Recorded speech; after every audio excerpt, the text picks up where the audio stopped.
Kelasnya akan segera saya mulai ya. Bismillahirrahmanirrahim.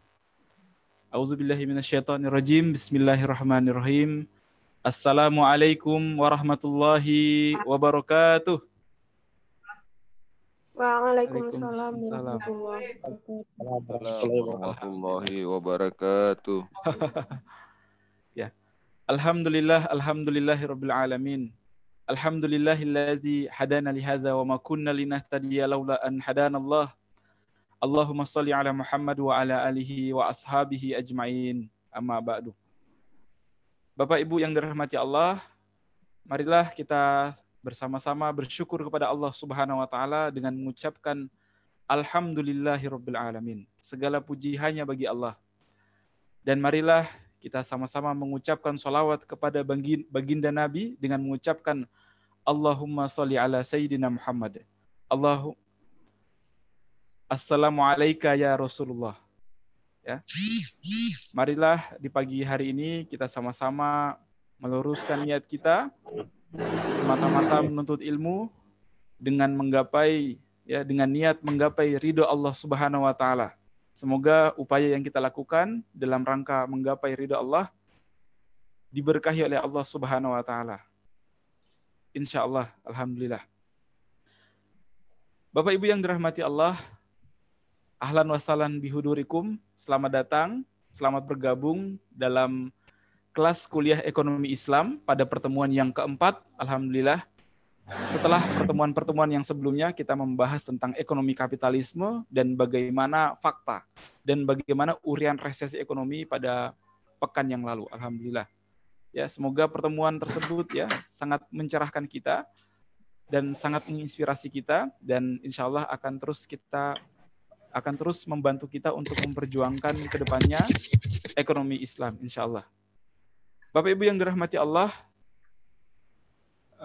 saya berharap Bapak Ibu semua dalam keadaan yang sehat walafiat, tanpa kekurangan suatu apapun, ya, dan juga dan siap mengikuti kelas ekonomi Islam pada pagi hari ini, ya. Tidak lupa saya juga mengajak Bapak Ibu semuanya untuk juga bisa dalam rangka syiar ekonomi Islam bisa memfollow, mengikuti Instagram SBS di @sekolahbisnissyariah. Ya, kita sama-sama memperjuangkan, kita sama-sama mengkampanyekan, kita sama-sama mensyiarkan tentang ekonomi syariah, insya Allah. Semoga dengan semakin pahamnya umat dengan ekonomi syariah, maka semakin cepat pula, insya Allah, ekonomi syariah ini bisa diterapkan dalam kehidupan kita. Amin, amin, ya rabbal alamin. Bapak Ibu yang dirahmati Allah, marilah kita buka pertemuan kita dengan membaca basmalah. Bismillahirrahmanirrahim. Alhamdulillah, insya Allah, pada pagi hari ini kita akan masuk kepada materi selanjutnya, yakni sistem ekonomi sosialis bersama guru kita, yakni Ustadz Fauzan Al-Banjari. Alhamdulillah, beliau telah hadir di tengah-tengah kita dan langsung saja saya berikan kesempatan kepada beliau. Ya, Assalamualaikum Ustaz. Waalaikumsalam warahmatullahi wabarakatuh. Alhamdulillah. Waalaikumsalam. Bagaimana kabarnya Ustaz? Sehat ya Ustaz ya? Alhamdulillah khair. Alhamdulillah. Ya, tafadhol Ustaz untuk menyampaikan materi tentang sistem ekonomi sosialis, Ustaz. Silakan. Baik, syukran jazakallah khair. Bismillahirrahmanirrahim. Assalamualaikum warahmatullahi wabarakatuh. Waalaikumsalam warahmatullahi wabarakatuh. Assalamualaikum warahmatullahi wabarakatuh. Assalamualaikum warahmatullahi wabarakatuh. Alhamdulillah, salatan wassalaman ala Rasulillah wa ala alihi wa sahbihi wa mawalah, la haula wa la quwata illa billah. Rabbi israh li sadri wa yassir li amri wal 'uqdatam min lisani yafqahu qawli. Rabbi zidna ilma warzuqna fahma.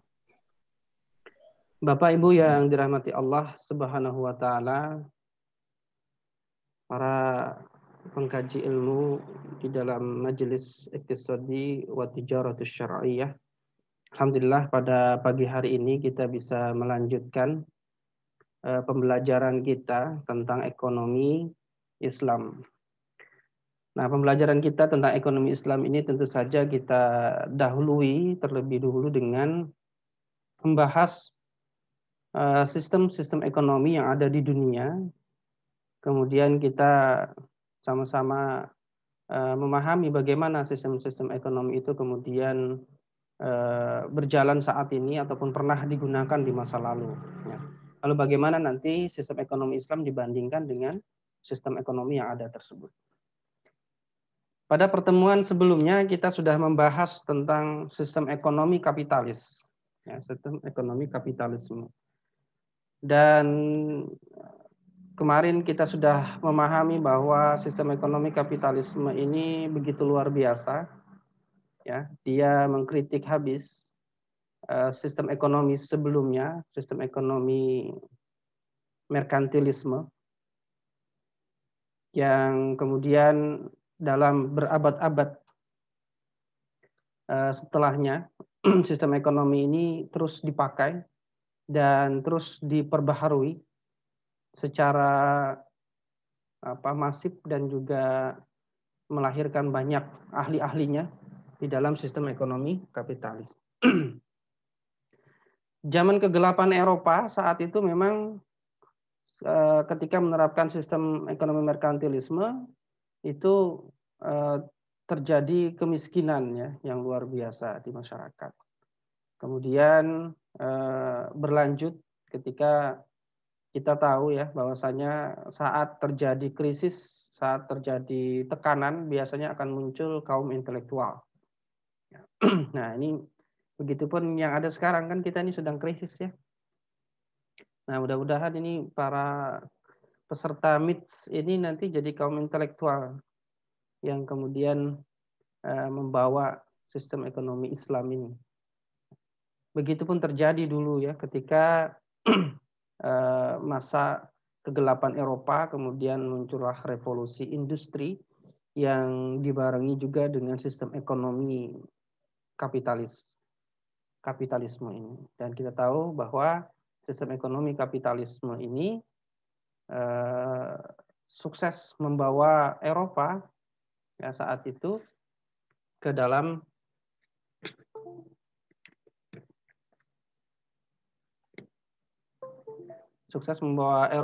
dari zaman kegelapan menjadi negara yang maju. Ya. Nah, Bapak Ibu yang dirahmati Allah Subhanahu wa taala, apa inti dari kapitalisme kemarin? Inti dari kapitalisme kemarin kan hanya dua kata ya. Ada yang masih ingat? Nah, ekonomi kapitalis yang begitu luar biasa, begitu adilnya, ya, itu sebenarnya hanya menerapkan satu konsep dengan dua kata itu. Ada yang masih ingat? Pasar bebas.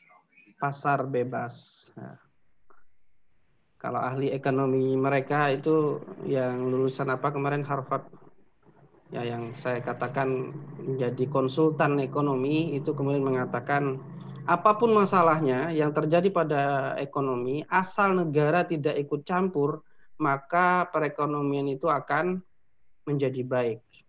Oleh karena itu hanya dua kata kemudian yang mereka sampaikan. Kalau terjadi krisis ekonomi, ya harga cabai naik, harga gula naik, apapun, ya maka solusinya hanya dua kata itu, yaitu biarkan saja. Biarkan saja. Ya. Biarkan saja kan. Kemarin saya sudah contohkan tukang bakso itu, ya kalau baksonya nanti mahal, ya karena dia hanya pemain tunggal, ya. Ketika dia pemain tunggal, maka harganya naik, maka orang akan berbondong-bondong ikut jualan bakso juga. Akhirnya supply-nya banyak, ya demand-nya kemudian jadi kompetitif memilih supplier. Setelah itu harga barang akan turun kembali dan seterusnya seperti itu. Oleh karena itu kata mereka biarkan saja. Itulah kalau asli kapitalisme, ya. Kalau asli ekonom kapitalisme, mereka pasti tidak akan melakukan kalau terjadi krisis ekonomi itu tidak boleh diganggu. Krisis ekonomi itu akan kembali ke titik stabilnya lagi karena ada the invisible hand. Itu keyakinan orang kapitalisme murni. Tapi kalau sekarang, kalau terjadi krisis kemudian kalau bank terjadi krisis di bailout itu sebenarnya sudah bukan kapitalisme murni, ya itu sudah ada campuran di dalamnya, ya campur dengan apa merkantilisme itu yang kemarin. Nah, ekonomi kapitalisme yang begitu luar biasa ini kemarin yang sudah dijelaskan dan kemarin juga kita tidak membantah tentang ekonomi kapitalisme karena memang adil, ya. Ya kalau memang dia punya uang ya kenapa? Kalau dia ingin membeli sesuatu dengan uangnya sendiri, dia berjuang keras, dia memperoleh hasil, ya begitulah. Nah, ekonomi kapitalisme persaingan bebas. Ya, persaingan bebas, pasar bebas begitu. Nah, 100 tahun setelah Adam Smith menulis buku, kemudian muncullah seorang pemikir yang bernama Marx, ya. Nah, inilah yang akan kita bahas hari ini, yaitu tentang sistem ekonomi yang digagas oleh Marx, yaitu sistem ekonomi sosialisme. Nah, pembahasan kita hari ini ada 5, ya. Yang pertama, bagaimana sejarah berdirinya sistem ekonomi sosialisme. Kemudian ada 3 teori utama yang kemudian dikritik habis oleh sosialisme Marx, yaitu tentang surplus labor and value theory, kemudian the law of capital accumulation, the iron wax law, dan yang terakhir apa solusi yang ditawarkan oleh sistem ekonomi sosialisme. Ya. Baik, kita mulai. Nah, sistem ekonomi sosialisme ini lahir di tengah-tengah berjalannya sistem ekonomi kapitalisme di Eropa. Ya, sistem ekonomi kapitalisme itu berjalan di Eropa, menyebabkan Eropa itu mengalami revolusi. Ya. Revolusi industri di Eropa itu diikuti dengan sistem ekonomi kapitalisme, membawa mereka ke zaman pencerahan, Renaissance, ya, zaman pencerahan di mana zaman sebelumnya Dark Age mereka, yaitu zaman kegelapan, itu kemudian berubah menjadi kemajuan-kemajuan. Nah, ini juga didukung oleh sistem ekonomi kapitalisme, ya, dengan pasar bebasnya itu. Nah, di tengah-tengah maju pesatnya sistem ekonomi kapitalisme, ya, ternyata yang terjadi adalah terjadi kesenjangan ekonomi, menciptakan kelas-kelas. Ada kelas orang kaya, kelas orang menengah, dan kelas orang yang miskin papa. Ya. Dan yang kelas miskin papa itu terus bertambah, kelas menengah terus bertambah, kelas yang kaya semakin kaya. Nah, itulah yang terjadi di Eropa saat itu, ya. Nah, kemudian Karl Marx itu dialah yang mendirikan paham ekonomi sosialisme, ya. Ini hampir kurang lebih 1 abad setelah sistem ekonomi kapitalis digagas oleh Adam Smith, ya. Hampir 1 abad kemudian Marx ini dia menggagas sistem ekonomi sosialisme yang dia kemudian mengkritik keras, ya, paham ekonomi aliran klasik. Kenapa dia menyebut paham ekonomi kapitalisme itu sebagai aliran klasik, nanti akan kita jelaskan juga.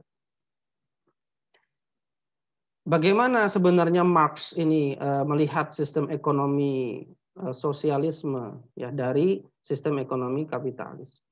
Jadi ketika Marx itu mengkritik ekonomi kapitalisme, Marx itu mempelajari ekonomi kapitalisme. Bukan asal kritik. Dia mengkaji pemikiran-pemikiran Adam Smith, dia mengkaji pemikiran-pemikiran David Ricardo. Di mana dia mengkajinya? Di perpustakaan London. Ya, di perpustakaan London. Dia menghabiskan hari-harinya di perpustakaan itu, bahkan dikatakan bahwa separuh dari koleksi perpustakaan London itu habis dibaca oleh Marx.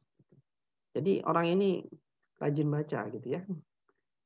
Jadi dia benar-benar mempelajari sistem ekonomi kapitalisme. Untuk apa? Ya karena dia yakin sistem ekonomi kapitalisme ini nggak benar gitu. Ya, sistem ekonomi kapitalisme nggak benar. Tapi saat itu tidak ada orang satupun yang menentang sistem ekonomi kapitalisme.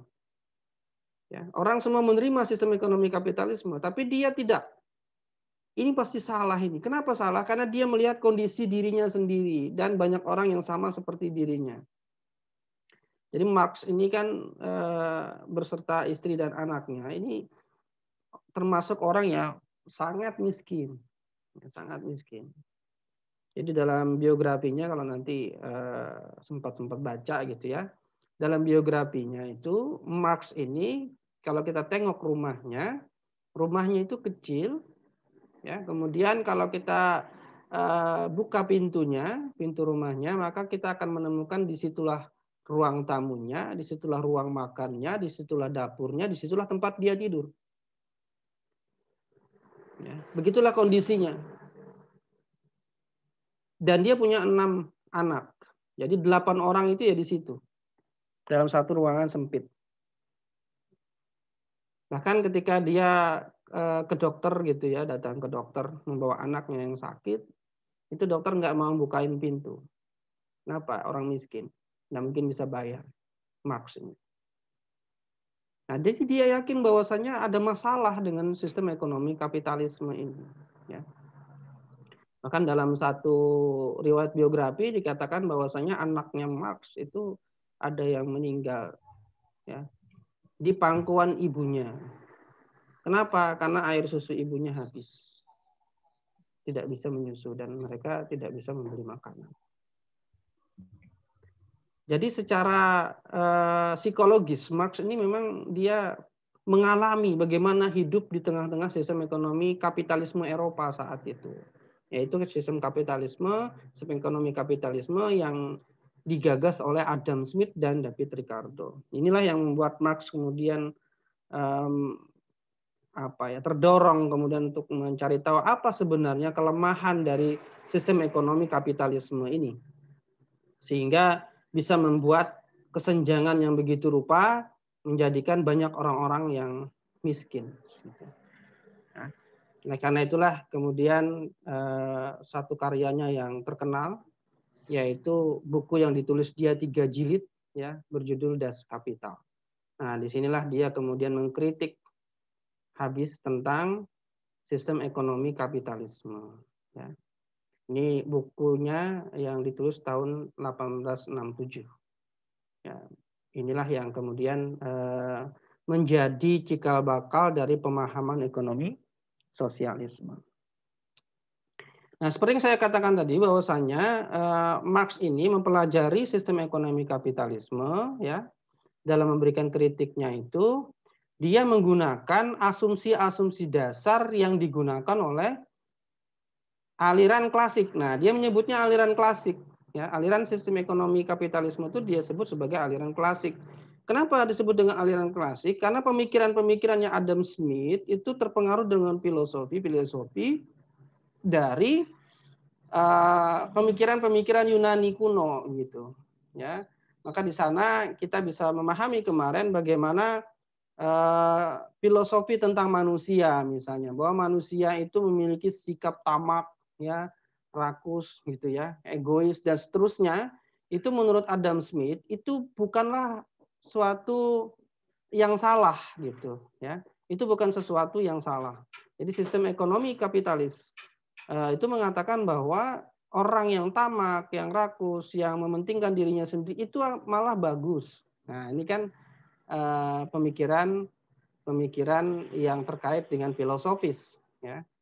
Itu malah bagus gitu. Itulah yang bahkan kalau orang itu tidak egois, bagaimana perekonomian itu bisa berjalan gitu. Nah, itu yang dipahami oleh pemikiran dari aliran klasik ini. Itu asumsi-asumsi dasar. Nah, kemudian inilah yang kemudian dikritik oleh Karl Marx, ya, karena Marx ini juga dia bertemu dengan seorang sosialis, ya, Friedrich Engels, itu di sebuah kafe. Nah, pembicaraannya juga di kafe aja gitu, ya, ketemu kemudian bersahabat dan menjadi sahabat dekat gitu ya dengan Friedrich Engels, yang juga banyak memberikan pengaruh pemikiran sosialis kepada Marx. Selain kemudian dia mempelajari itu di perpustakaan di London tadi. Nah, mereka juga mendirikan partai sosialis, ya, kelompok sosialis lah, ya, saat itu. Nah, jadi serangan dari Marx itu bisa dibaca di dalam bukunya Das Kapital.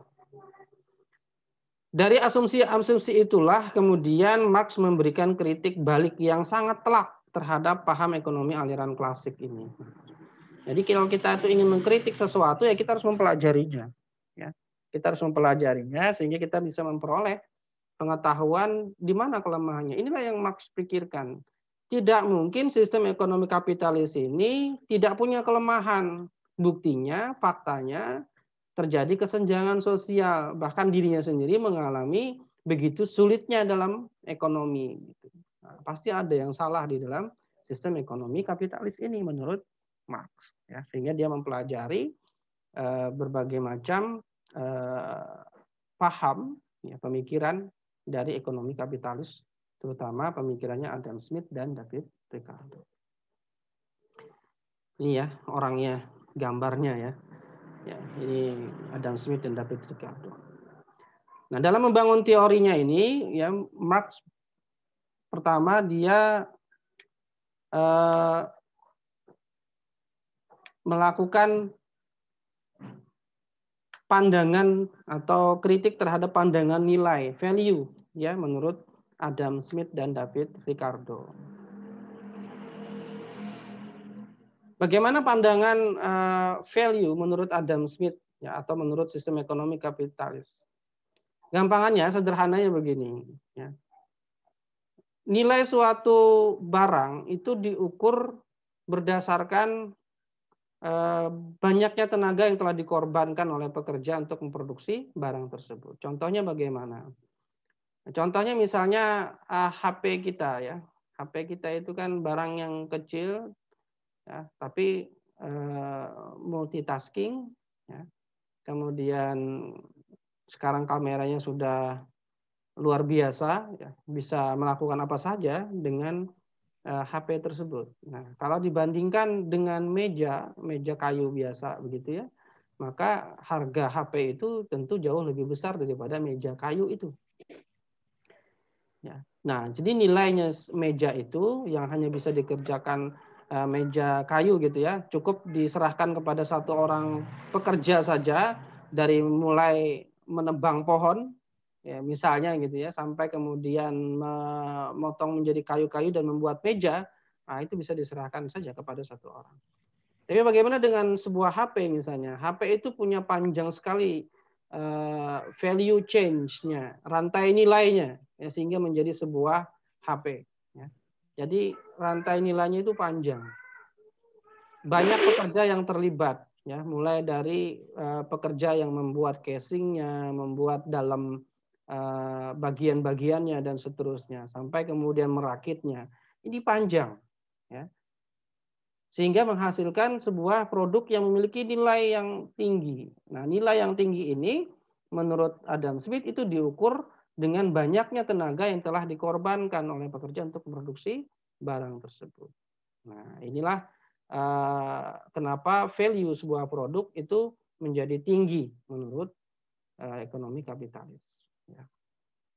Ada yang salah dengan itu? Tidak ada kan ya? Nah, nggak ada yang salah. Itulah teori tentang produk.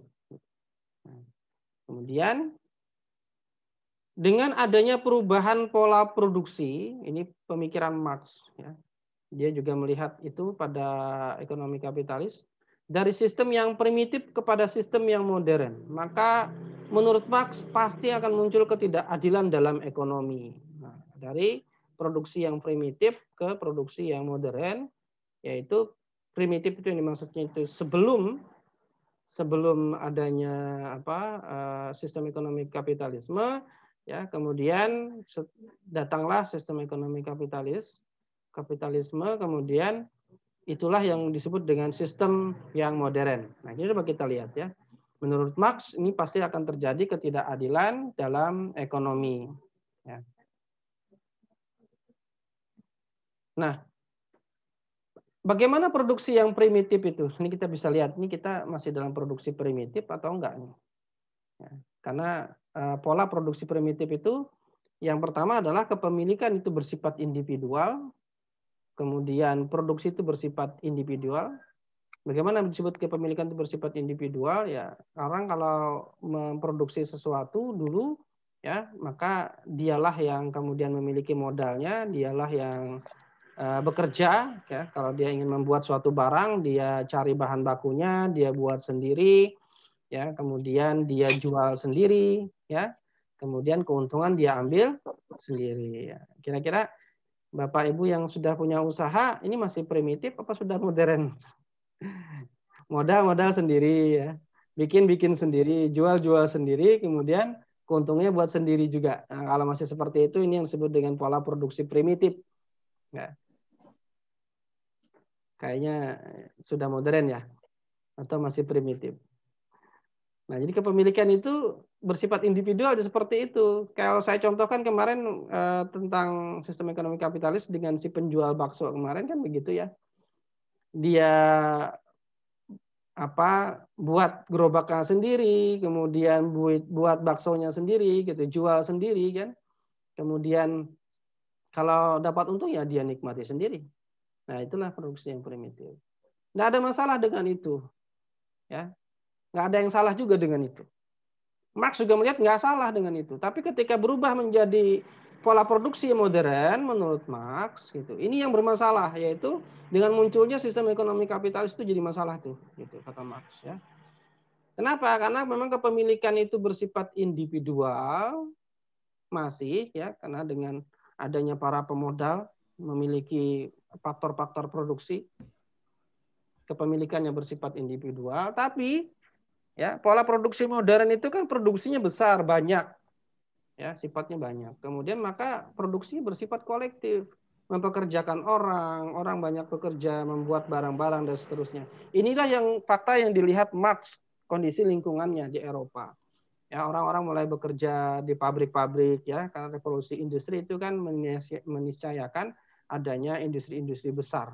Nah, sehingga orang kemudian mulai bekerja di pabrik. Nah, kata Marx, produksi bersifat kolektif pada pola produksi yang modern. Gitu. Kemudian penjualan juga bersifat kolektif, gitu. Ya, Marx bilang begitu. Kenapa? Penjualan dilakukan oleh pegawai-pegawai juga, ya, pekerja-pekerja marketingnya. Nah, jadi penjualan juga bersifat kolektif. Nah, hanya saja kata Marx, tapi pembagian keuntungan bersifat individual. Yaitu siapa? Majikannya yang mempekerjakan para pekerja tadi. Itulah yang akan menikmati dari keuntungan itu. Ini yang jadi masalah kata Marx, gitu ya. Kepemilikan itu bersifat individual, tapi produksinya bersifat kolektif, penjualnya bersifat kolektif. Ini tidak adil. Kalau kemudian keuntungan itu hanya individual yang menikmati. Nah, itulah yang dikatakan Marx. Itu masalah dalam pandangan Marx, ya, terkait dengan hal itu. Baik. Selanjutnya, sebentar ya.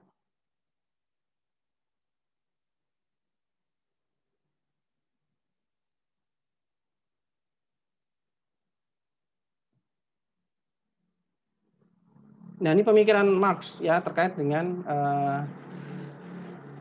pola produksi yang modern tadi. Menggunakan teori kapitalis, ya, kemudian Marx mulai mengkritik, ya, memberikan serangan balik terhadap kapitalisme. Yaitu dalam pola produksi modern, ketika para pekerja itu bekerja di perusahaan itu, ya, menjadi buruh-buruh perusahaan, Maka majikan sebagai pemilik perusahaan, kata Marx itu tidak terlibat dalam produksi, tetapi dialah yang menikmati seluruh keuntungan. Benar begitu enggak ya? Begitu kan? Ya, yang namanya pemilik perusahaan itu kan paling jarang tuh turun ke lantai produksi. Ya. Yang bekerja di lantai produksi itu kan buruh. Ya. Mereka jalan-jalan, mereka ya nongkrong-nongkrong sajalah begitu ya di perusahaan itu. Begitulah majikan dalam pandangan Marx, ya, bahwa mereka ini tidak akan terlibat dalam produksi. Lalu kenapa mereka lah yang menikmati seluruh keuntungan? Ini menurut Marx tidak adil.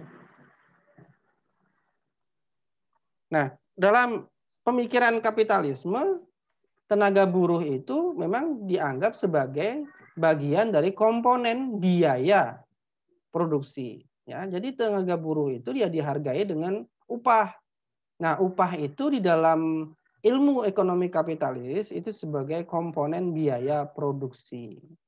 Ini dipelajari oleh Marx. Oh iya, sampai di situ ya. Bahwa buruh itu hanya dianggap sebagai bagian dari komponen biaya produksi. Ini pandangannya begitu. Sehingga untuk memperoleh keuntungannya maksimum di dalam pandangan ekonomi kapitalis, metodenya adalah dengan menekan biaya produksi seminimum mungkin. Ini kan memang teorinya kapitalisme. Ya. Carilah keuntungan sebesar-besarnya dengan pengorbanan yang sekecil-kecilnya. Mungkin sudah pernah dengar ya ketika waktu di sekolah menengah. Kalau belajar tentang ekonomi ya. Carilah keuntungan sebesar-besarnya dengan pengorbanan yang sekecil-kecilnya. Ini memang falsafah ekonomi kapitalisme. Sehingga dalam ekonomi kapitalisme itu tadi ya, buruh itu adalah komponen biaya produksi. Kalau kita ingin mendapatkan keuntungan yang maksimum, maka yang harus dilakukan adalah menekan biaya produksi menjadi minimum. Coba kita lihat. Ini kita belajar sedikit tentang ilmu ekonomi mikro. Ya. Kita lihat tentang bagaimana memaksimasi keuntungan, ya, memaksimalkan keuntungan.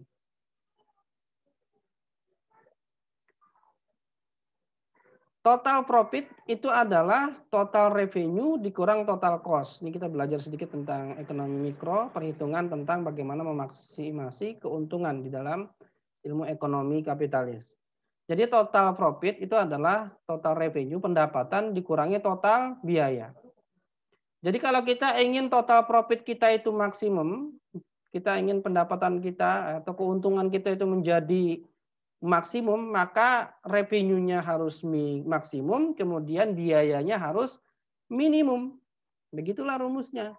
Jadi kalau kita ingin memperoleh keuntungan sebesar-besarnya, maka pendapatan harus sebesar-besarnya, biaya harus sekecil-kecilnya. Ya. Sehingga kita juga memahami di dalam total cost ini, total cost itu adalah terdiri dari total fixed cost dan total variable cost. Nah, ya, kalau yang belum pernah belajar ekonomi mungkin ini rumus baru gitu. Tapi kalau yang sudah pernah belajar ekonomi, ini adalah rumus tentang memaksimalkan keuntungan di dalam ilmu ekonomi mikro, ya, mikroekonomi. Nah, ada total fixed cost. Apa total fixed cost itu? Itu adalah biaya-biaya tetap dan variable cost itu adalah biaya-biaya yang berubah-ubah. Apa yang dimaksud dengan total fixed cost? Total biaya tetap. Biaya tetap itu kan tidak tergantung berapa banyak jumlah produksi. Pokoknya ya segitu itu nilainya gitu. Ya, kalau kita kemarin contohnya adalah tukang bakso itu, biaya gerobak itu fixed cost. Ya, sudah sekali dibuat 1 juta misalnya bikin gerobaknya, mau produksi bakso sampai puluhan ribu pun biaya itu tidak berubah. Ya. Tapi kalau variable cost itu seperti bahan baku, ya, tenaga kerja, ini adalah variable cost. Semakin banyak produksi, maka variable cost-nya semakin besar. Nah, ini adalah perhitungannya seperti itu. Nah, kalau kita ingin meminimalkan total cost, maka minimalkanlah fixed cost-nya atau minimalkan variable cost-nya. Kalau dua-duanya minimal, maka total cost menjadi minimal. Jadi kalau mau keuntungan besar, ini harus total cost-nya harus minimal. Ya. Meminimalkan fixed cost itu tidak mudah, ya, sulit, ya, karena itu biaya sekali.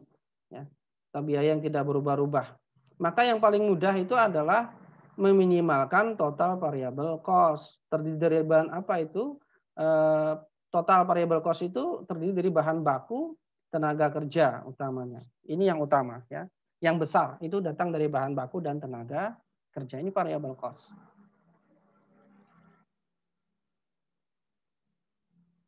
Nah, bahan baku kalau kita dapat kulakan yang memang murah, ya bisa ya, kita dapat bahan baku dengan harga minimal kan gitu. Tapi biasanya bahan baku dengan harga minimal ini harus dibeli dengan modal yang besar, ya kan? Kalau tidak dengan modal besar, kita belinya eceran, tidak beli grosiran, ya kita akan dapat bahan baku yang harganya lebih mahal. Nah, ini berarti harus modalnya besar. Selain bahan baku, yang paling mudah ditekan itu adalah tenaga kerja. Jadi kalau kita ingin meminimalkan variable cost, maka bagaimana caranya agar biaya tenaga kerja menjadi minimal? Karena tenaga kerja ini biasanya jumlahnya banyak. Ya.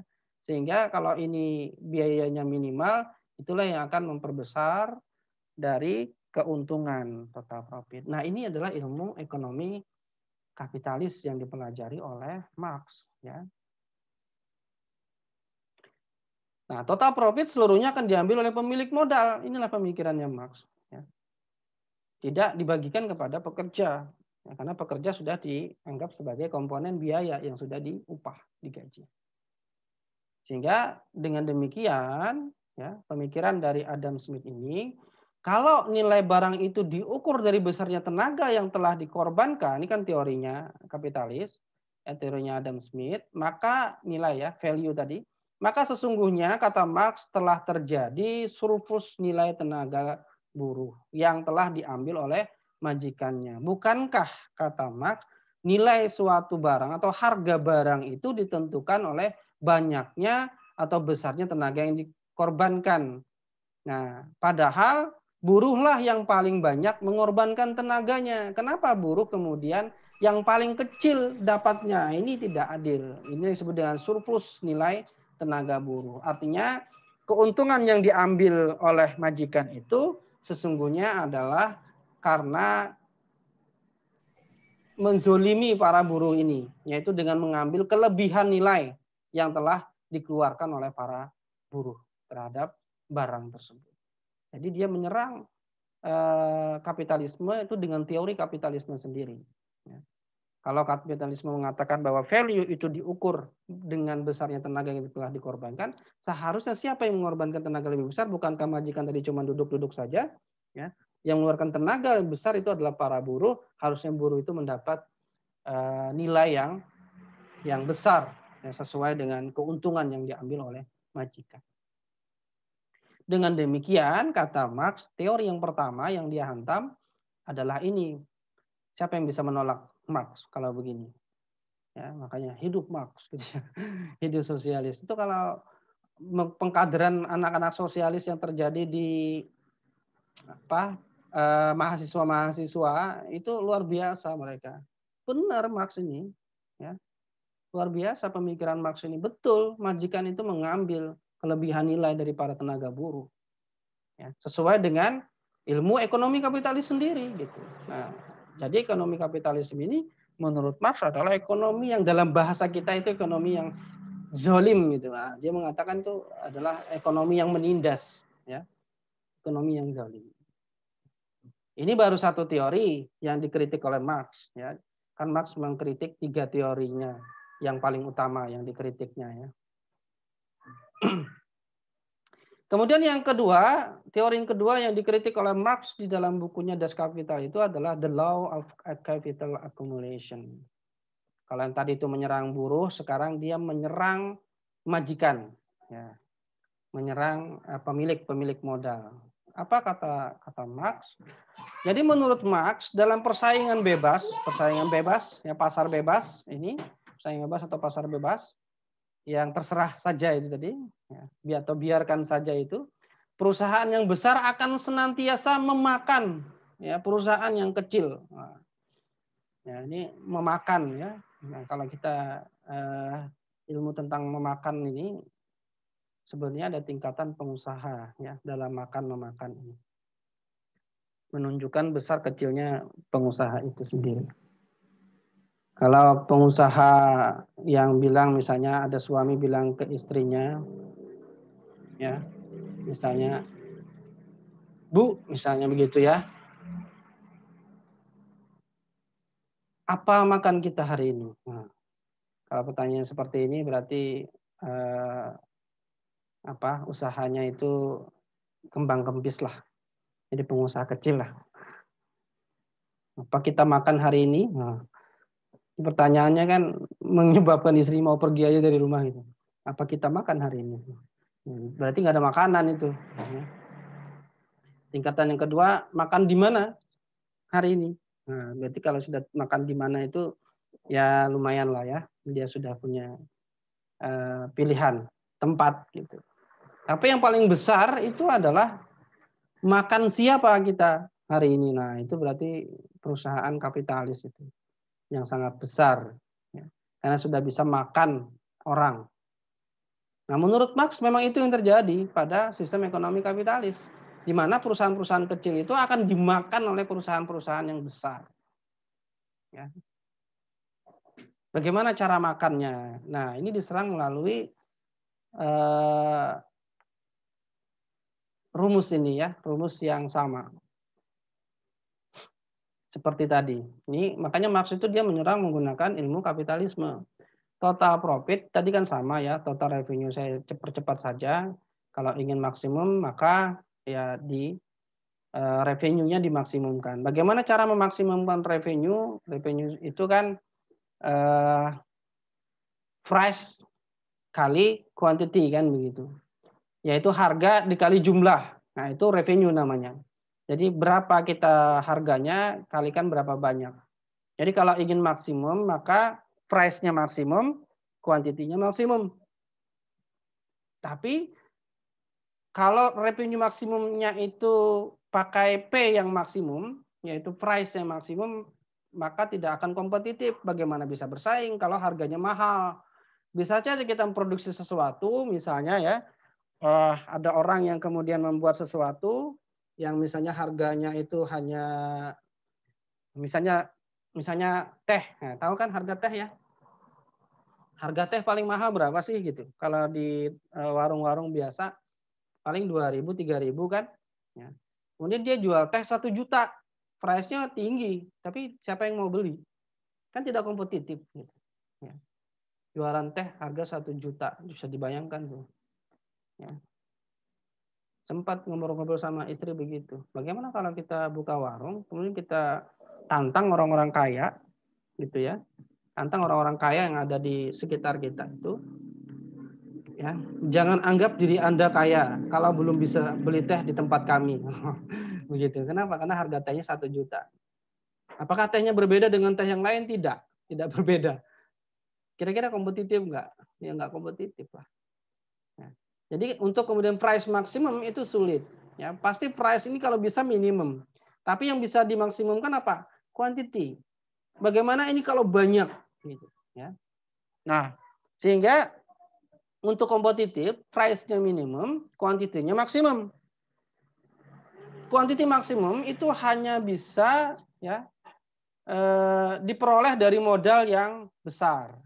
Bagaimana kita bisa memproduksi banyak kalau modalnya sedikit, kecil, nggak mungkin. Kulakan bahan baku aja nggak cukup, apalagi mempekerjakan orang, kan nggak mungkin. Berarti harus dengan modal yang besar. Kalau rumusnya ini Kimex ini berarti modalnya harus besar. Nah, kalau modal besar siapa yang punya modal besar? Ya orang-orang yang punya duit banyak. Siapa yang punya duit banyak? Ya mereka yang sudah punya kekayaan. Oleh karena itu, ya perusahaan besar itu akan selalu memenangkan persaingan bebas, kata Marx. Pasti itu. Ya kenapa? Karena mereka kuat di sini, memaksimalkan Q-nya ini. Ya, mereka akan tekan price-nya. Nah, gampangannya gimana? Ya kalau ada di suatu tempat itu ada 100 retailer, 100 toko kecil, warung kecil. Bagaimana cara membunuh warung-warung kecil itu? Gampang. Buka aja mall di situ. Ya, buka aja retail besar di situ. Ya, mall atau retail besar itu dia bisa menekan price. Kenapa? Karena dia punya modal besar untuk beli barang dalam jumlah banyak. Sehingga kemudian harganya lebih murah. Ya. Konsumen itu lihat harga murah, apalagi kebutuhan harian, cepat sekali pindah. Ya, apalagi ibu-ibu kan. Ibu-ibu beda 100 rupiah, pindah. Gitu. Ya. Padahal harga parkir lebih mahal, 2.000. Tapi karena merasa tadi ya, harganya lebih murah, ya sudah pindah. Nah itu kalau sudah berdiri, ya insya Allah yang 100 tadi akan habis. Kenapa? Sudah nggak kuat bersaing, nggak kompetitif. Orang akan pindah ke tempat yang kompetitif. Maka akan berkuranglah jumlah warung yang tadinya 100, berubah jadi 50, 50 bertahan sebentar jadi 20, 20 bertahan sebentar habis. Tinggal yang besar tadi. Nah, begitulah persaingan bebas menurut Marx ya. Dan itu sesuai dengan teori ekonomi, ilmu ekonomi sesuai ya dengan rumus ini tadi. Bagaimana kuantitinya yang dimaksimumkan dengan harga yang minimum. Maka revenue-nya akan kompetitif. Nah, inilah yang terjadi pada ekonomi kapitalisme di Eropa. Ya. Perusahaan besar akan selalu memenangkan persaingan. Nah, oleh karena itu kata Marx ya, jumlah majikan akan semakin berkurang, sebaliknya jumlah kaum buruh akan semakin banyak. Kenapa? Yang tadi yang 100 warung kecil tadi semakin berkurang, ya berarti kan majikan semakin sedikit karena dia sudah tutup, nggak mungkin dia mempekerjakan orang. Akhirnya dialah karena sudah tidak punya usaha lagi harus bekerja jadi buruh. Buruh semakin bertambah, majikan semakin berkurang. Inilah teori the law of capital accumulation kata Marx. Ya. Demikian juga dengan jumlah perusahaan yang semakin sedikit itu, itulah yang mengakibatkan akumulasi kapitalnya akan semakin besar. Karena sudah tidak ada kan pesaing. Maka yang awalnya orang tadi belinya ke toko-toko itu, karena tokonya sudah tidak ada, maka dia akan lari ke toko besar tadi itu. Nah, toko besar itu karena pembeli semakin banyak, kan dia menambah produksinya. Ya. Sehingga kapitalnya akan semakin besar. Kenapa? Karena keuntungannya semakin besar. Semakin banyak pembelinya. Ya, sesuai dengan teori ekonomi itu. Maka akumulasi kapitalnya semakin besar, jumlahnya semakin sedikit. Jadi semakin banyak orang kaya, ya, yang kaya makin kaya, yang miskin tambah banyak dan tambah miskin. Inilah yang dilihat oleh Marx dan dia merasakan karena dia memang termasuk orang yang sangat miskin. Ya. Nah, dengan demikian kata Marx, nasib kaum buruh akan semakin tertindas. Nah, inilah kenapa kemudian banyak pejuang sosialisme ini dari kaum buruh ya, karena sepertinya Marx ini benar-benar memperjuangkan kaum buruh gitu. Ya, dengan menyerang majikan-majikan tadi. Ini teori yang kedua yang diserang oleh Marx. Kemudian yang terakhir serangan terhadap teori ini adalah teori yang ketiga, yaitu hukum upah besi, the iron wax law. Ya, ini adalah hukum tentang upah besi. Apa yang dimaksud dengan upah besi? Upah besi itu kaku, keras, nggak bisa dibengkok-bengkokkan. Itu kan besi ya. Apa yang terjadi di dalam sistem ekonomi kapitalis? Kata Marx, yang terjadi dalam ekonomi kapitalis ini adalah hukum upah besi ini. Jadi upah ini nggak bisa dinaikkan, nggak bisa diturunkan, kata Marx. Ya. Nah, upah buruh itu tidak dapat dinaikkan, ya, juga tidak dapat diturunkan. Kenapa bisa begitu dalam ekonomi kapitalis? Ya, kalau buruh itu menuntut upah naik, misalnya, ya, buruh menuntut upah naik, maka misalnya datang ke seorang majikan, kami demo. Wah, demonstrasi kan sering ya sekarang tentang upah ini, demonstrasi. Kemudian datang ke majikannya. Majikannya setelah didemo mau ngapain? Mau naik gaji. Gajinya sebelumnya berapa? 700.000. Mau naik berapa? 800.000. Nah, misalnya begitu. Cuma naik 100.000. Tapi kata majikannya kalau dikali 1.000 orang yang kerja sama saya, 100.000 itu jadi berapa? Ya, jadi 100 juta kan? Nah, ini mengurangi keuntungan saya. Jadi ketika didemo seperti itu ya majikannya cuma buka jendela lihat keluar. Ayo lihat sama-sama saya keluar. Coba lihat di sana banyak orang antri untuk kerja. Ya. Yang ingin memperoleh pekerjaan itu sangat banyak. Kata majikan. Ya kalau kamu mau berhenti ya berhenti saja. Silakan. Ya, silakan berhenti. Karena yang di luar itu mereka sangat ingin bekerja. Bahkan diupah 500.000 pun mereka mau. Nah, itu ancamannya para majikan. Sehingga para pekerja ini sulit. Ya. Sulit untuk kemudian menuntut kenaikan gaji. Ya. Tapi juga tidak dapat diturunkan. Kenapa? Upah itu tidak boleh kurang dari kebutuhan fisik minimum. Kenapa? Kalau sudah kebutuhan fisik minimumnya itu terkurangi, itu kan artinya para pekerjanya itu sudah kesulitan makan dan seterusnya ya. Itu akan mengakibatkan apa? Mengurangi produktivitas. Kalau mengurangi produktivitas, perusahaan rugi. Ya. Jadi perusahaan juga tidak akan menurunkan sampai di bawah kebutuhan fisik minimum, tapi juga tidak mau menaikkan, ya, sesuai dengan tuntutan buruh. Inilah yang dimaksud oleh Marx sebagai the iron wax law di dalam sistem ekonomi kapitalis. Ya. Jadi tidak akan dinaikkan, juga tidak akan diturunkan dari kebutuhan fisik minimum. Jadi yang didapatkan oleh para buruh itu menurut Marx hanya kebutuhan fisik minimumnya saja. Makanya ada UMP, ada UMR, itu kan upah minimum. Nah, itu berdasarkan apa? Berdasarkan kebutuhan fisik minimum. Sekedar bisa bekerja, sekedar bisa makan, itulah upah yang didapatkan. Nah, kalau lebih tinggi dari itu, ya, itu akan mengakibatkan perusahaan itu berkurang keuntungannya. Ya. Nah, inilah yang menurut Marx ekonomi kapitalisme itu sangat zalim. Sangat zalim.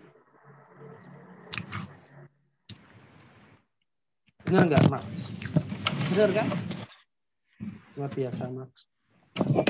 3 hukum ekonomi kapitalis itu dipelajari dia dengan baik, kemudian diserang balik. Nah, jadi luar biasa, Marx. Ya Allah. Ya. Jadi ekonomi itu sangat zalim. Lalu bagaimana solusinya? Nah itu yang harus kita tanyakan kepada Marx. Jangan cuma bisa jolim, tindas. Jangan cuma begitu, Marx. Apa solusinya gitu? Ya. Nah kalau Bapak Ibu tadi mengikuti penjelasan saya, pasti sudah tahu solusinya kan? Apa solusinya kalau begitu? Karena Marx tadi kan menyerang tentang pola produksi primitif, ya, dengan pola produksi modern. Kepemilikan oleh individu, produksi oleh individu yang primitif ya, kemudian penjualan oleh individu, dinikmati individu, itu nggak ada masalah, itu adil kata Marx. Tapi yang tidak adil itu adalah pola produksinya kapitalis itu, ya, yaitu kepemilikan individu, dia yang punya modal, tapi bekerja rame-rame, kolektif, jual rame-rame, kolektif, keuntungan kok jadi milik individu, harusnya kan milik apa? Itulah solusinya Marx gitu. Apa solusinya Marx kalau begitu? Jadi solusi ekonomi sosialis itu kalau dia memandang problem ekonomi nggak jauh beda dengan kapitalis, karena kan dia hanya mengkritik teori penyelesaian masalah, ya, bukan mengkaji tentang apa dasar masalah gitu ya. Nah, untuk menghilangkan ketidakadilan yang terjadi dalam sistem ekonomi kapitalisme itu, maka Marx memberikan solusi yang sangat radikal, yaitu apa? Penghapusan kepemilikan individu. Kan ini yang menjadi penyebab menurut Marx, ya. Yang menjadi ketidakadilan itu kan karena ini. The law of capital accumulation itu kan kepada individu juga. Pola produksi modern itu kepada individu juga keuntungannya. Perusahaan yang tidak menaikkan gaji itu kenapa? Karena individu ingin memiliki sendiri keuntungannya. Nah, jadi apa solusinya? Ya solusinya hapuskan kepemilikan individu. Nah, dengan demikian akan muncul pola produksi, ya, yang adil menurut Marx. Bukan primitif, bukan modern tadi. Yang adil menurut Marx itu adalah kepemilikan itu bersifat kolektif, gitu. Nggak boleh individu. Kalau kepemilikan bersifat individual, maka itu akan tidak adil tadi, seperti yang modern tadi. Ya. Produksi bersifat kolektif, ini kan memang yang seperti modern tadi. Penjualan bersifat kolektif. Ya. Nah, keuntungan itu juga harus bersifat kolektif. Adil nggak? Adil kan? Ini kita sama-sama kok, ya. Kita miliki sama-sama, kita produksi sama-sama, kita jual sama-sama, kita bagi sama-sama. Adil nggak? Adil kan? Salah nggak, Max? Hebat kan sosialisme? Nah, hebat sosialisme. Oleh karena itu dia menjadi sebuah pemikiran ekonomi yang diterapkan. Meskipun sudah tumbang gitu ya. Tapi diterapkan. Kenapa? Karena ini adalah konsep pemikiran. Coba bayangkan ini. Ya. Kolektif. Sama-sama. Sama rasa, sama susah. Sama-sama susah, sama-sama senang. Nah, begitulah kira-kira. Nah, kalau begini kan siapa yang nggak suka? Wah, enak begini. Nggak ada lagi orang kaya. Ya. Semuanya sama. Adil nggak? Adil menurut Marx dan menurut ekonomi sosialisme. Ada yang mau membantah? Silakan. Ya. Saya kembalikan ke Mas Sakti. Iya baik, syukron kasiran kepada Ustadz atas penyampaian ilmunya tentang sistem ekonomi sosialisme. Baik Bapak Ibu yang dirahmati Allah, selanjutnya kita akan masuk kepada sesi tanya jawab tentang sistem ekonomi sosialisme. Namun sebelumnya saya mengingatkan kepada Bapak Ibu sekalian bahwa Bapak Ibu dapat ya kita semua dapat membantu untuk membagikan semangat thalabul ilmi kepada saudara-saudara muslim kita yang ada di luar dengan cara yang pertama mengcapture screenshot kelas ini ya. Kelas ini di media sosial ya, kemudian juga bisa diisi dengan tulisan insight terkait dengan ibroh yang kita dapatkan di kelas ini. Dan yang ketiga, setelah diupload di medsos, jangan lupa untuk di tag di akun Instagram SBS yakni @sekolahbisnissyariah ya. Semoga dengan upaya kita ini semakin banyak saudara kita muslim yang tersadar akan urgen mempelajari ekonomi Islam insyaallah. Baik, Bapak Ibu yang dirahmati Allah, saya akan langsung saja membaca pertanyaan yang telah masuk yang pertama. Ya. Yang pertama dari Ibu Nur Syahidayati ya. Assalamualaikum, izin bertanya Ustadz, kondisi ekonomi Indonesia sekarang apakah sudah mulai mengarah kepada sistem ekonomi sosialis terkait dengan Undang-Undang Cipta Kerja pada salah satu klaster tentang kepemilikan tanah yang sewaktu-waktu bisa diambil jika ada kepentingan investor atau negara? Jazakallah.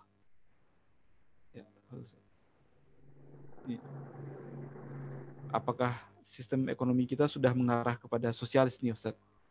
Ya, tafadhol Ustaz.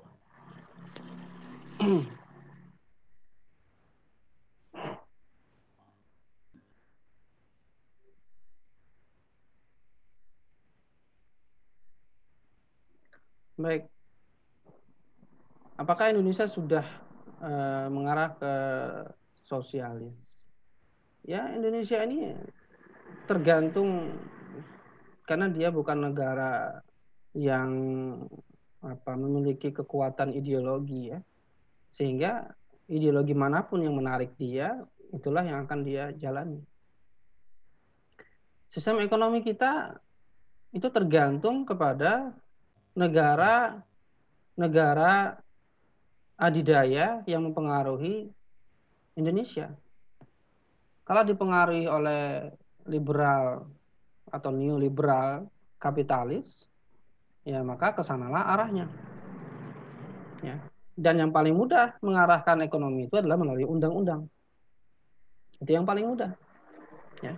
Meskipun seharusnya kalau dengan kapitalis murni tidak boleh diatur. Nah, tapi kan tidak bisa. Tidak bisa tidak diatur. Memang begitulah tabiat. Oleh karena itulah kelemahan mereka, kapitalisme yang tadi, yang harusnya adalah biarkan saja, itu tetap saja kemudian mengadopsi merkantilisme, mengadopsi sosialisme di dalam perundang-undangan. Jadi kalau apakah Indonesia sudah mengarah kepada sosialisme, ya kita lihat kedekatan. Apakah pengaruh Amerika Serikat yang menerapkan sistem ekonomi kapitalis masih kuat? Lihat saja perusahaan-perusahaan Amerika atau perusahaan-perusahaan Eropa masih berkeliaran tidak di negara kita. Ya kalau masih berarti masih kuat. Lalu kemudian lihat bagaimana pengaruh ideologi lain. Ideologi lain itu apa? Ya ideologi sosialis. Selain kapitalis kan ada sosialis. Gitu. Nah ideologi sosialis meskipun sudah tidak murni lagi yang diusung oleh Cina itu juga sudah mulai masuk gitu ya dalam ke negeri kita ya dalam perundang-undangan. Salah satunya ya itu tadi pengambil alihan negara terhadap faktor-faktor produksi. Tapi seberapa kuat itu nanti akan dijalankan ya tergantung pengaruh dari negara-negara yang akan menekan untuk pelaksanaannya. Kan gitu. Nah, kita ini kan sedang berada di tengah-tengah dua negara adidaya yang sedang bertarung memperebutkan penguasaan ekonomi dunia gitu. Yaitu ekonomi kapitalisme yang dipimpin oleh Amerika Serikat dan sosialisme campuran yang dipimpin oleh Cina. Kenapa saya katakan campuran? Ya karena memang di sosialisme sendiri di Cina sendiri tetap juga kemudian mengadopsi kapitalisme. Ya. Nah, jadi apakah Undang-Undang Cipta Kerja itu ada pengaruh sosialisme? Saya bisa katakan ada kalau melihat dari kebijakan-kebijakan itu. Tapi apakah bisa diterapkan? Ya sangat tergantung dari pengaruh negara-negara yang mempengaruhi Indonesia. Kita nggak punya kemandirian dalam hal itu. Saya berani katakan seperti itu. Kenapa? Karena kebijakan-kebijakan ekonomi kita selalu dalam tekanan. Dan juga dalam perjanjian-perjanjian ada MOU yang harus kita ikuti. Gitu. Jadi tidak ada kemandirian dalam hal-hal seperti itu. Bahkan dalam pembuatan undang-undangnya sendiri. Gitu. Baik, begitu. Ya, baik. Saya melihat Bapak M. Alif sudah raise hand. Ya, silakan Bapak. Assalamualaikum Ustadz. Waalaikumsalam warahmatullahi wabarakatuh. Ya, luar biasa ini Ustadz. Jazakallah khair Ustadz. Saya mau bertanya ini Ustadz. Dari penjelasan Ustadz tadi, saya penasaran nih. Menurut Ustadz, value apa yang menarik, yang bisa menarik umat terhadap ekonomi Islam ini Ustadz? Untuk mungkin melemahkan ekonomi kapitalis dan sosialis ini. Seperti itu Ustaz. Jazakallah khair. Gimana Pak Alif? Menurut Ustaz, value apa yang bisa kita value apa yang menarik, yang bisa menarik umat terhadap ekonomi Islam sehingga umat ini bisa beralih kepada dari pemahaman kapitalis dan sosialis. Begitu Ustaz. Ya, value apa? Dalam Islam, value-nya itu adalah rahmatan lil alamin. Itu value yang luar biasa. Ya. Kalau kita bisa menunjukkan sistem ekonomi Islam itu rahmatan lil alamin, adil untuk seluruh umat manusia, bukan hanya untuk muslim, bagi mereka yang memiliki masih berpikir sehat, pasti akan memilih ekonomi Islam. Ya. Di samping juga kita menunjukkan bagaimana sebenarnya bobroknya sistem ekonomi kapitalis dan sosialisme. Memang tabiatnya memang bobrok, gitu. Tabiatnya memang buruk. Ya. Tadi ya Marx kemudian menunjukkan ya, bahwasanya kapitalisme itu buruk. Ya, buruknya apa? Ya dia akan menzolimi pekerja. Ya. Akan menzolimi pekerja. Dan memang Marxisme ini memang selalu dikaitkan dengan komunisme ya. Kenapa dikaitkan dengan komunisme? Karena memang Partai Komunis Internasional itu memberikan pengaruh terhadap pemikiran-pemikiran Marx. Nyambung gitu ya, dialektika materialisme. Ini kan pemikiran filsafatnya yang diambil oleh Marx. Nah, dialektika materialisme ini meniscayakan tiada Tuhan. Karena dialektika materialisme itu suatu materi akan berubah ke materi yang lain sesuai dialektikanya. sesuai dengan siklus yang terjadi. Makanya pemikiran ini begitu pemikiran yang seperti ini begitu nyambungnya dengan teorinya Charles Darwin, ya, yang dianggap sebagai ilmuwan yang bisa membuktikan bahwa terjadinya revolusi materi itu. Nah, ini klop nih, ya. Kepentingan politik ekonomi ketemu dengan science, pseudoscience, ya, pseudoscience saya bilang, ya. Science yang nggak benar gitu. Nah, ini ketemu kenapa kemudian dikatakan bahwa Marxisme itu sama disebut dengan sosialis komunis, karena memang dasar pemikirannya itu adalah pemikiran yang meniadakan Tuhan dengan dialektika materialisme. Itu dasar falsafah mereka berpikir. Jadi tidak ada aturan yang aturan-aturan yang diatur oleh Tuhan. Kalau kapitalisme kan dia masih mempercayai Tuhan gitu. Yang percaya Tuhan. Cuman kalau di dunia ya kita atur sendirilah, nggak usah ikut campur. Kalau dialektika materialisme nggak ada namanya Tuhan, gitu. Itulah falsafah dasarnya mereka, ya. Dengan di ekonomi ya begitu, ya akan terjadi siklus seperti itu, menurut mereka. Nah, value ini kita tunjukkan kepada umat. Di samping kita tunjukkan value Islam, gitu. Ya. Value Islam yang rahmatan lil alamin itu keadilan. Tidak hanya bagi buruh, tapi adil juga bagi majikan. Nah, ini sekarang kan tuntutannya ini tidak adil bagi buruh. Betul, karena sistem ekonominya kapitalis. Tapi kalau dalam Islam adil terhadap majikan, adil terhadap buruh. Nah, bagaimana itu detailnya adil terhadap majikan, adil terhadap buruh? Nah, itu sekarang lagi ada kelas, ya, kelas syariah employee management itu. Ya. Nah, kelas itu membicarakan bagaimana hukum-hukum ijarah mengatur agar adil antara majikan dan karyawan gitu. Nah, itu ada rincian hukum di dalam Islam yang mengatur itu. Itulah rahmatan lil alaminnya Islam. Jadi nggak cuma slogan, nggak cuma sekedar konsep umum, tapi ada konsep rinci di dalam Islam, yaitu aturan-aturan syariah yang mengatur perekonomian baik makro maupun mikro. Nah, kita sekarang lagi belajar yang makro kan, ya, sistem ekonomi Islam ini kan kita belajar yang makro. Tadi saya singgung yang mikro sedikit.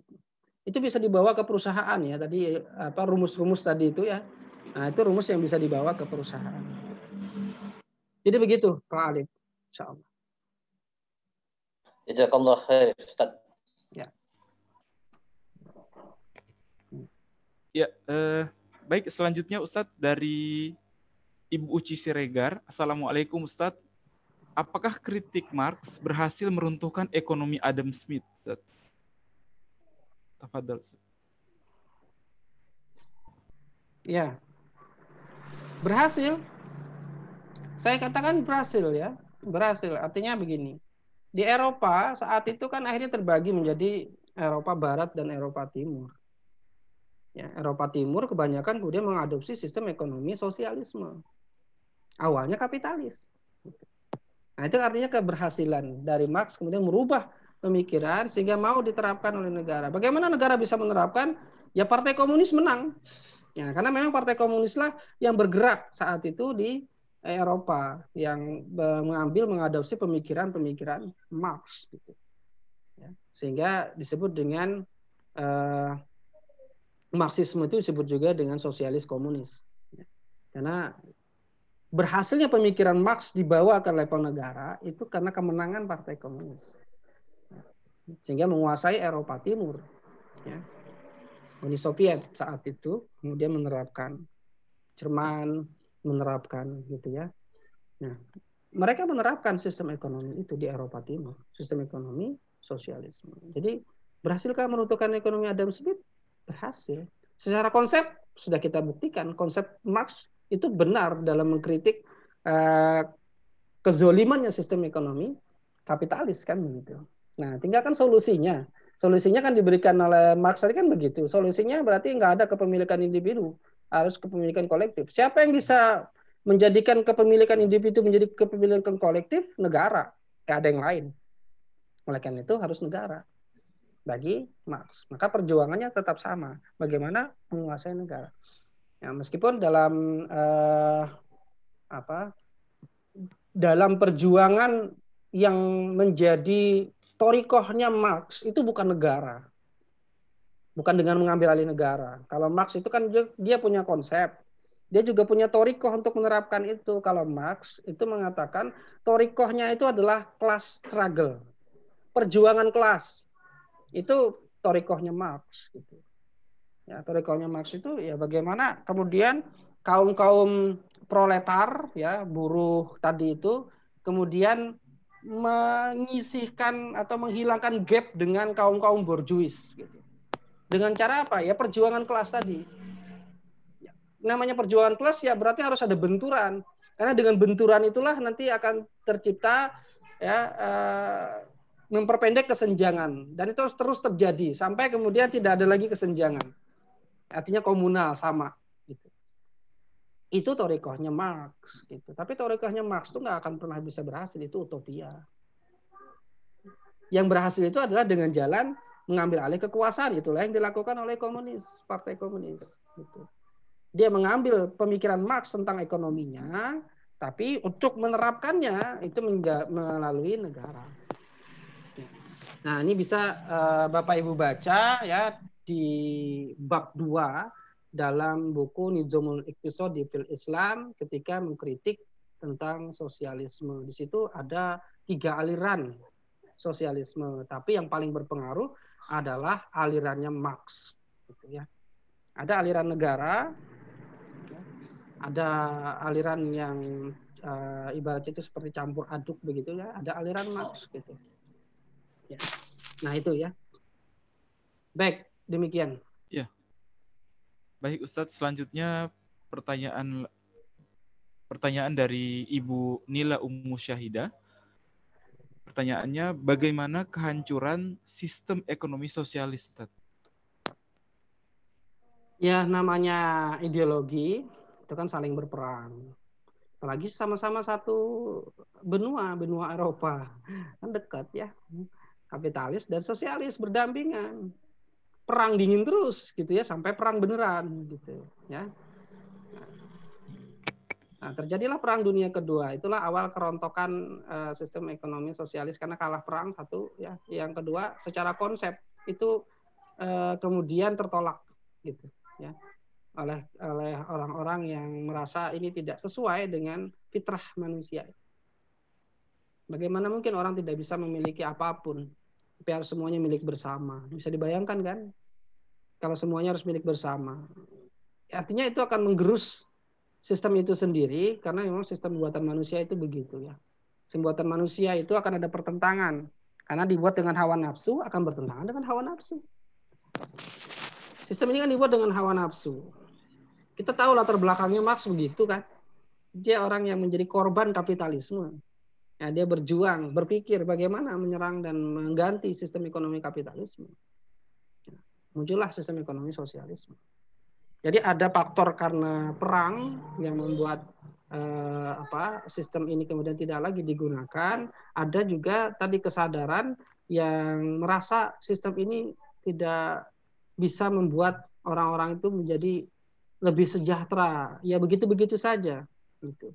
Dan penguasa negara terhadap individu itu menindas juga akhirnya. Nah, akhirnya terjadi pemberontakan juga di negara-negara sosialis itu. Ya, Jerman Barat dengan Jerman Timur, ya kita tahu. Kemudian membangun tembok Berlin untuk memisahkan Jerman Barat dan Jerman Barat itu kapitalis, Jerman Timur saat itu sosialis. Akhirnya itu diruntuhkan. Ya, menandakan bahwa hilang sudah sosialis di situ, ya akhirnya hilanglah sosialis. Gitu.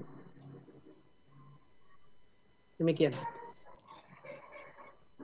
Kalau sistem yang dianut negara ya, sistem yang dianut negara itu di Eropa itu kan sangat sedikit sekarang. Paling-paling Rusia itu pun sudah tidak benar-benar Venezuela begitu ya. Itu di Amerika Latin juga ada sebagian yang menerapkan sistem sosialisme gitu, tapi ya itu tadi sudah sangat minim jumlah negaranya. Ya. Dulu masih besar. Ya kita dulu juga kan Indonesia di tahun-tahun awal perang setelah Perang Dunia Kedua ketika Soekarno, ya kita kan juga begitu mengikuti Indonesia maksudnya ingin ikut blok Barat atau blok Timur itu kan sebenarnya perang ideologi. ya. Kemudian gerakan non blok nggak ada sebenarnya gerakan non blok itu ya. Nah, tetap saja memihak. Nah, akhirnya kan memihak juga. Karena tidak bisa. Karena ideologi saat itu tuh dua yang menguasai. Nah, kekalahan perang membuat Turki Utsmani selesai di Perang Dunia Pertama. Baik, begitu. Ya, syukron Ustaz. Selanjutnya pertanyaan dari Bapak Ahmad Hidayat. Assalamualaikum warahmatullahi wabarakatuh. Waalaikumsalam. Ekonomi Islam adalah pasti yang terbaik dan benar sesuai tuntunan. Tentu saja. Terbukti kapitalisme dan sosialisme tumbang dan akan tumbang. Pertanyaannya Ustadz, kita saat ini untuk merubah sistem ekonomi makro, saat ini tentu butuh effort dan waktu. Namun secara mikro, langkah apa yang bisa kita lakukan? Jazakallah. Ya, saya ada menulis buku 9 bekal pengusaha Muslim. Nah, salah satu di situ ada peran yang bekal ke-9 kalau saya tidak salah ingat, karena buku itu ditulis 4-5 tahun yang lalu. Salah satunya adalah karena memang lingkungan itu sangat mempengaruhi bisnis. Ini kan kita bicara mikro nih. Ya, lingkungan itu sangat mempengaruhi bisnis kan. Ya, kalau kita memahami sebuah perusahaan itu punya 4 lingkungan. Ya, internal, kemudian lingkungan yang core core bisnisnya, di situ ada ownernya, ada konsultan, ada coach. Ini yang inti. Kemudian ada lingkungan internal perusahaan. Di sana ada pekerja dan seterusnya, mengatur produksi dan seterusnya. Ini manajemen. Ya, kemudian ada lingkungan persaingan usaha, lingkungan ketiga. Kemudian ada lingkungan makro. Ini kebijakan, undang-undang dan seterusnya yang mempengaruhi bisnis.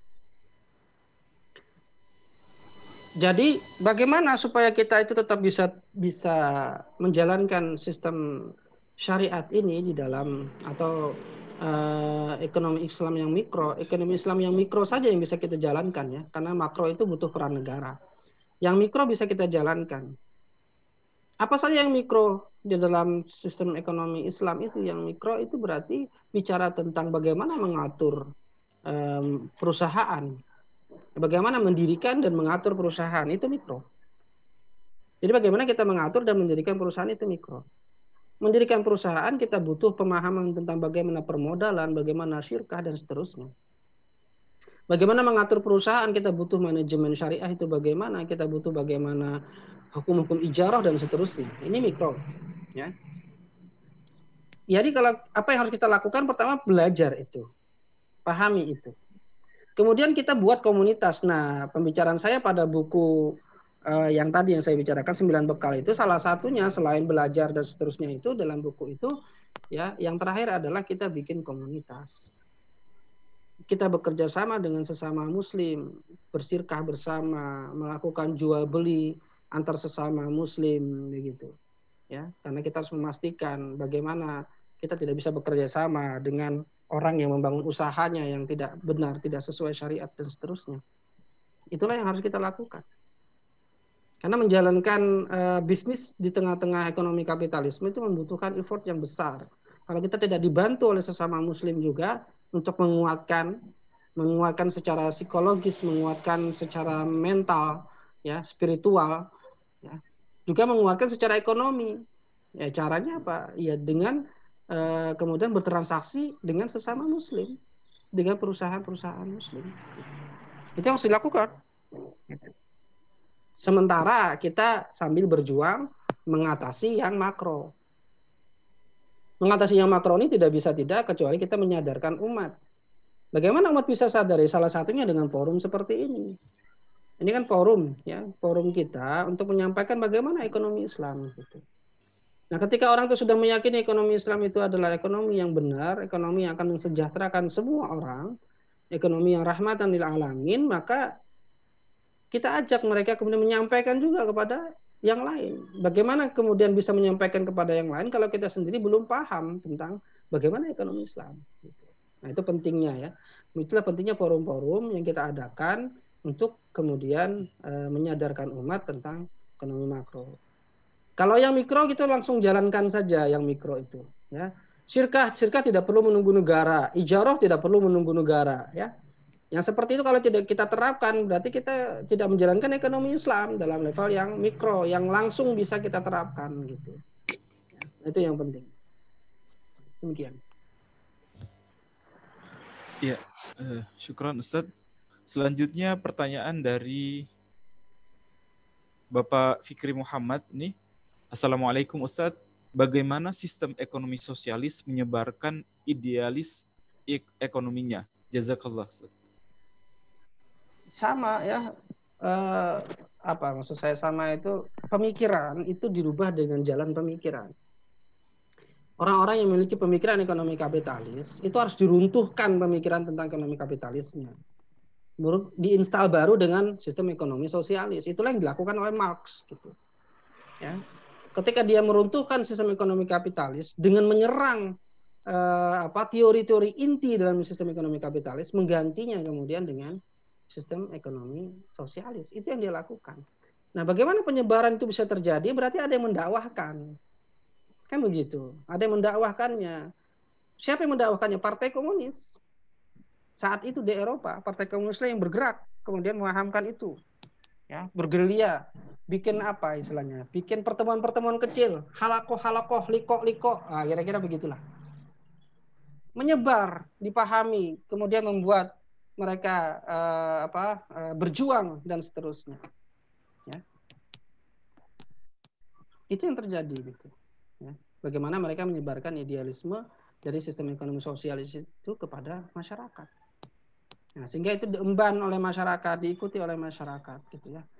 Ini sebenarnya memberikan kita pelajaran juga, ya, memberikan kita pelajaran begini. Sistem ekonomi kapitalis saat itu kan dia mantap, kokoh, dijalankan oleh semua negara Eropa saat itu. Tapi kemudian bisa runtuh juga di beberapa negara, digantikan oleh sosialisme, ya, ekonomi sosialisme. Itu apa? Ya dengan perjuangan tadi. Nggak nyampe 200 tahun, 100 tahun saja itu kemudian bisa ditumbangkan. Dan kalau kita melihat dari Marx, ya, dari pemikiran Marx saja, itu adalah tahun 1867 dia nulis Das Kapital itu, ya, berarti tahun 1900-an kira-kira pemikirannya itu diemban oleh Partai Komunis, kemudian dilanjutkan dengan terjadinya Perang Dunia Pertama, ya, yang mengakibatkan penguasaan terhadap negara-negara itu, ya, dan menangnya Partai Komunis di beberapa negara. Itulah yang terjadi, ya kan? Itu yang terjadi, yaitu dengan cara menyebarkan pemahaman atau pemikiran itu ke tengah-tengah umat. Begitu juga dengan pemikiran Islam yang kita miliki, yang kita yakini kebenarannya. Ya, kalau tidak disampaikan kebenaran ini kepada umat tidak tahu. Berapa banyak orang yang tidak ngerti dengan ekonomi Islam? Ya kan? Berapa banyak? Mayoritas masyarakat tidak ngerti dengan ekonomi Islam. Bahkan para pemikir tidak paham dengan ekonomi Islam. Kalau bicara ekonomi hanya dua saja. Kalau nggak kapitalis, sosialis gitu. Ya. Bahkan dosen-dosen begitu. Saya juga punya dosen ekonomi, nggak ngerti ekonomi Islam. Ini sudah levelnya dosen pemikir kan, dosen itu intelektual gitu. Ya. Bedanya pengusaha dengan intelektual itu kan, kalau pengusaha itu membuat konsep yang sulit itu menjadi mudah, itu pengusaha. Kalau bisa sesederhana-sederhananya itu pengusaha. Jadi bagaimana konsep yang sulit itu bisa dipahami oleh orang bodoh gitu, kira-kira begitu. Nah, kayak Bob Sadino itu, ya. Semakin goblok gitu istilahnya, ya. Semakin goblok tuh semakin sukses. Misalnya begitu. Goblok itu maksudnya adalah orang yang tidak ngerti gitu loh. Tapi bisa paham, itu bagus itu. Pengusaha biasanya begitu, bisa menyederhanakan konsep. Tapi kalau intelektual, itu konsep yang sederhana jadi sulit itu. Makanya kalau orang-orang cerdas, orang-orang pintar itu nggak bisa jadi pengusaha. Kenapa? Semuanya dipikir dulu. mau jalan usahanya dipikir, dihitung-hitung, bagaimana tadi kelayakannya dan seterusnya, bubar, gak jadi usaha. Tapi kalau yang apa pengusaha kan nggak begitu, ya sudah jalan dah, gitu kan. Nah, begitulah, sederhana pikirannya. Nah, bagaimana ini kan banyak pengusaha di sini. Bagaimana sistem ekonomi ini kemudian bisa sederhana disampaikan ke masyarakat. Nah, kita mencoba menyederhanakan. Kalau baca Das Kapitalnya sendiri atau baca buku ekonomi tentang sosialisme, saya yakin pusing Bapak Ibu. Ya. Tapi tadi sudah diringkaskan bagaimana sosialisme itu sebenarnya. Itu hanya mengkritik kapitalisme pada bagian-bagian intinya, karena itu yang diterapkan itu bagian itu. Ya. Nah, kita jadi paham sosialisme itu begitu. Bagaimana dia membentuk sistem ekonomi. Baik, demikian. Ya, Ustaz. Mungkin satu lagi, Ustaz. Ya. Pertanyaan dari Bapak Hes Muhammad. Assalamualaikum, Ustaz. Izin bertanya, jika ada sekelompok orang yang mendukung adanya kepemilikan individual dengan alasan itu adil, apakah itu mendukung kapitalisme? Bukannya ekonomi itu akan adil ketika adanya ridho antara buruh dan majikan? Terima kasih, Ustaz. Ya, iya. Itu kan milik kapitalis. Tadi ya kita bicara tentang kepemilikan individual gitu. Apakah kalau saya mendukung kepemilikan individual kemudian otomatis saya jadi kapitalis? Gitu. Ya nggak gitu juga. Ya. Terus bagaimana? Ya nanti ikuti pertemuan kelima. Kita bahas sistem ekonomi Islam. Kira-kira bagaimana kepemilikan individual dalam Islam gitu? Diakui atau tidak? Bagaimana konsep sistem ekonomi Islam? Kita sudah memahami dua sistem ekonomi. Dari ideologi kapitalis ya, dan ideologi sosialis. Kita paham dah, ya, kita ngerti. Begitu. Orang yang belum pernah belajar ekonomi Islam itu sudah bagus ini dah. Ya. Yang cenderung ke kapitalis ya pokoknya pakai kapitalis. Yang cenderung ke sosialis, sosialisnya adil. Ya, yang ke kapitalis adil. Gitu. Kapitalis luar biasa, bisa meningkatkan pertumbuhan ekonomi. Ya, bisa meningkatkan produksi. Kalau sosialis itu nggak bisa meningkatkan produksi, sulit itu meningkatkan produksi. Bagaimana orang punya kinerja kalau gajinya sama antara yang rajin sama yang tidak? Bagaimana? Pusing itu sosialis itu. Ya. Bagaimana bisa meningkatkan kinerja kalau semuanya disamakan begitu, semuanya seragam? Ya. Saya bekerja bagaimanapun kan tidak bisa memperoleh keuntungan yang lebih tinggi. Ya udah dibatasi. Nah, bagi yang berpikir seperti itu nggak make dah sosialis tuh. Tapi bagi yang berpikir yang agak-agak malas dikit gitu ya, oh nggak apa-apa lah pakai sosialis saja. Malas-malas dikit kan dapatnya sama. Jadi gitu. Hah? Gimana tuh? Ya. Nah, lalu bagaimana dengan sistem ekonomi Islam? Nah, kita lihat nanti pertemuan kelima. Bagaimana Islam mengatur ya, sistem ekonomi secara jelas. Ya, sehingga kita bisa membandingkan, oh ternyata Islam itu berbeda dengan sosialis. Islam itu berbeda dengan kapitalis.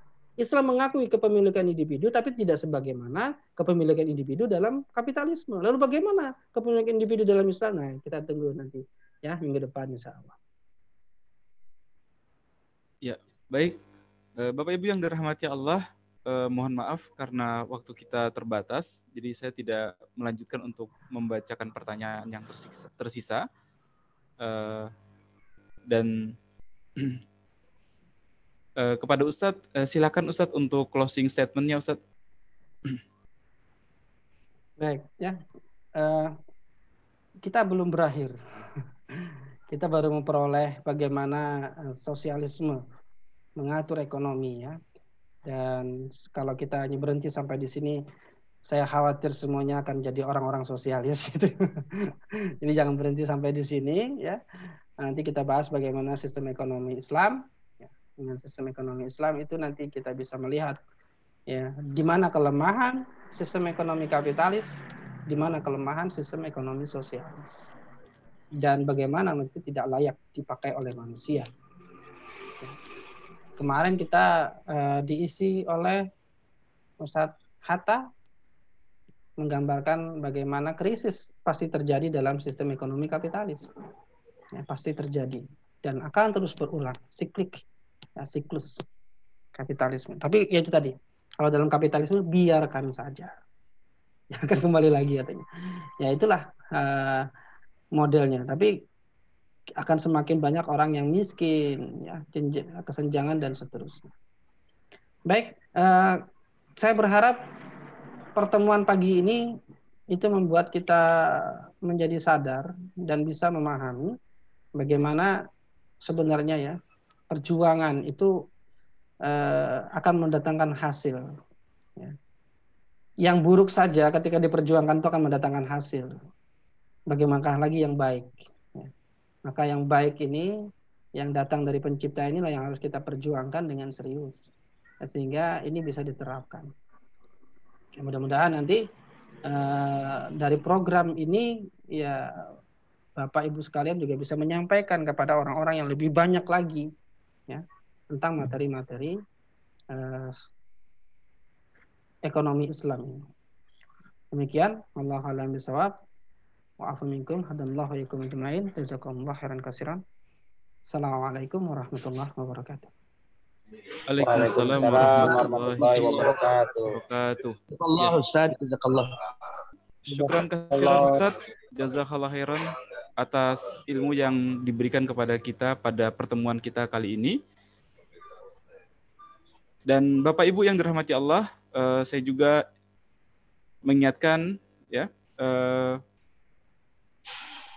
memberitahukan ya kepada Bapak Ibu ya, apabila Bapak Ibu ingin berinfak untuk ikut bersama menyebarkan syiar tentang ekonomi Islam, bagi Bapak Ibu yang ingin berinfak, silahkan untuk menghubungi Mbak Ulfa, yakni admin pada grup chat kita, dan insya Allah akan diterima oleh beliau insya Allah. Silakan saja dihubungi beliau untuk berinfak bagi Bapak Ibu yang ingin berinfak. Dan selanjutnya saya ingin mengingatkan lagi kepada Bapak Ibu sekalian untuk jangan lupa agar men-capture atau membuat screenshot pada kelas Zoom ini, kemudian juga bisa diisi dengan ibroh atau kemudian insight yang kita dapatkan pada kelas ini, kemudian di-upload ke medsos masing-masing, dan jangan lupa untuk tag akun Sekolah Bisnis Syariah di Instagram @sekolahbisnissyariah. Demikian Bapak Ibu yang dirahmati Allah, pertemuan kita pada kali ini, pada pertemuan yang keempat, dan jangan lupa untuk terus mengikuti kuliah informal ekonomi Islam pada pertemuan selanjutnya tentang sistem ekonomi Islam. Selanjutnya mari kita tutup pertemuan kita dengan membaca doa kafaratul majelis. Subhanaka Allahumma wa bihamdika asyhadu an la ilaha illa anta astaghfiruka wa atubu ilaik. Walafu minkum. Assalamualaikum warahmatullahi wabarakatuh. Waalaikumsalam warahmatullahi wabarakatuh. Jazakallah khair Ustaz. Terima kasih Ustaz. Dari